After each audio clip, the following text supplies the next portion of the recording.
અમદાવાદમાં અમરાઈવાડી ખાતેના જાગૃતિનગરના આંગણે નંદાસનના જૂના મઢવાળા મેલડીમાંનો 22મો પાટોત્સવ ધામધૂમથી ઉજવાયો.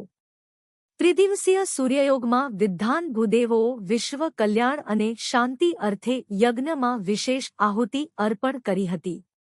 નંદાસરના જૂના મઠના મેરડીમાંનો જાગૃતિનગરના આંગણે 22મો પાટોત્સવ સૂર્યયાગ એટલે પિતૃઓનું તર્પણ બરાબર અને ગ્રહોનો મોક્ષ માટે આ આયોજન કરવામાં આવ્યું છે દીપકભાઈ શાસ્ત્રી દ્વારા.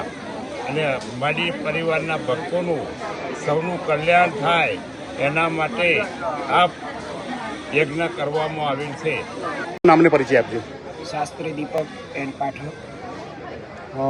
જાગૃતિનગરના આંગણે 22મો પાટોત્સવ અને સૂર્યયાગ અને સાથે સાથે વિશ્વ કલ્યાણની ભાવના સાથે ભૂદેવોએ આહુતિ અર્પણ કરી છે. શું કહેશો? જાગૃતિનગરની અંદર સુંદર મજાનો આ નવકુંડાત્મક સૂર્યયાગ અરવિંદવાડીના મઢડે વર્ષોથી માં મેરડીને ખૂબ જ શ્રદ્ધા અને ભાવપૂર્વક સમસ્ત માળી પરિવાર દ્વારા આ 22મો સૂર્યયાગ નિમિત્તે પાટોત્સવ છે.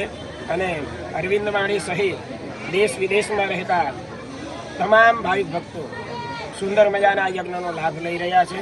પ્રેમથી તનમન ધનથી આ યજ્ઞમાં ઋગ્વેદ, યજુર્વેદ, સામવેદ, અથર્વવેદ તમામ વેદની ઋચાઓ સાથે આહુતિ થઈ રહી છે.